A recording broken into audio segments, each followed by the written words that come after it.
Shalom, shalom, shalom, bien-aimés dans le Seigneur. Je vous salue dans le précieux nom de Jésus-Christ de Nazareth. Je suis votre frère, l'apôtre Timothée Justus. Et par la grâce de Dieu, je viens vous livrer un message que j'ai reçu de la part du Seigneur. Ce samedi 6 novembre, de 2h à 3h. Mais avant tout, nous allons d'abord recommander ce moment entre les mains du Seigneur. Éternel mon Dieu, au nom de Jésus-Christ de Nazareth, nous te bénissons, nous te rendons grâce, nous te magnifions, nous t'exaltons, ô Dieu, toi qui vis pour l'éternité. Béni sois-tu, Emmanuel, toi le Dieu fait chair, le Dieu qui s'est fait chair pour habiter au milieu des hommes. Papa, nous te recommandons ce moment, nous te recommandons, Seigneur, ce message que toi-même tu as livré pour tes élus. Papa, je prie, Seigneur Jésus, que tu puisses encore impacter la vie d'un frère ou d'une sœur, Seigneur, qui écouteront ce message. Que ce message ne tombe pas, Seigneur Jésus, sur des terres remplies de ronces ou des terres remplies de roches, mais que ça tombe sur des terres fertiles, afin que ça puisse produire, Seigneur, du fruit. Père, je scelle ce moment, ce message dans le sang de Jésus-Christ, et que la gloire, l'honneur te reviennent au nom de Jésus-Christ de Nazareth. Amen.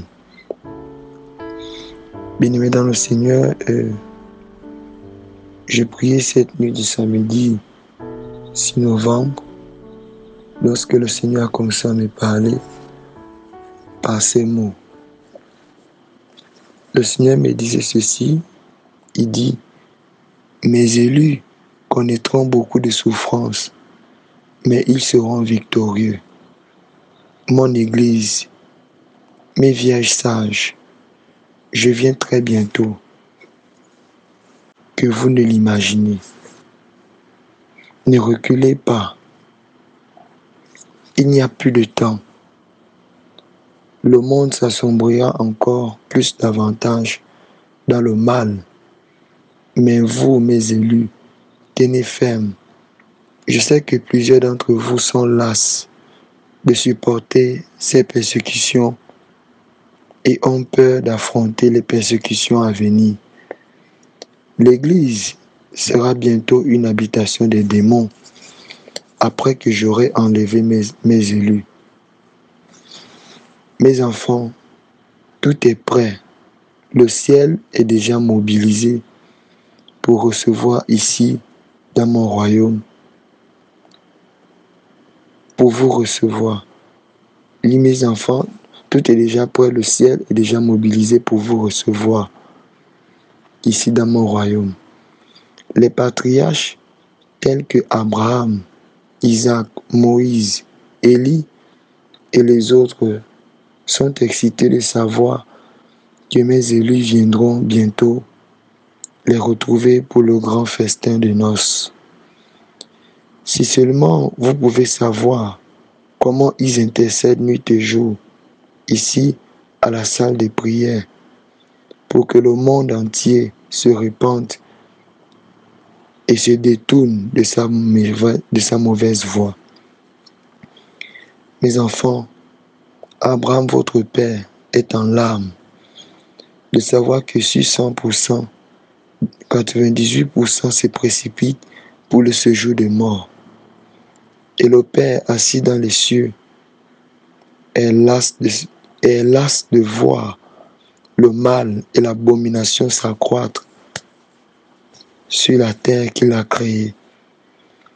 Maintes fois, il a voulu s'élever de son trône et de poser son pied sur la terre pour la détruire. Mais je l'ai supplié de ne pas le faire, d'attendre que les prophéties s'accomplissent toutes. Une autre fois, les 24 vieillards m'ont aidé à calmer sa colère. à cause des cris des innocents et la méchanceté qui monte devant son trône. Et je lui ai montré mes stigmates. Je lui ai montré les stigmates de mes mains en lui disant, Père, je n'ai pas été crucifié en vain. S'il te plaît, patiente encore. Et le Père se calma. Mon fils, j'ai déployé ma grande armée céleste pour vous soutenir et combattre en votre faveur pour les derniers instants de votre pèlerinage sur la terre. Il n'y a plus de temps pour quoi que ce soit à part à la repentance et à la sanctification. Réveillez ceux qui dorment encore. Faites descendre ceux qui sont encore dans le train de ce monde. Le diable, les démons et le gouvernement mondial sont tourmentés à l'idée de savoir que je viendrai avec Michael et mon armée les détruire pour toujours. Soyez en paix. Tel est le message que j'ai reçu de la part du Seigneur. Sur ce, je vous souhaite une agréable journée. Shalom, shalom.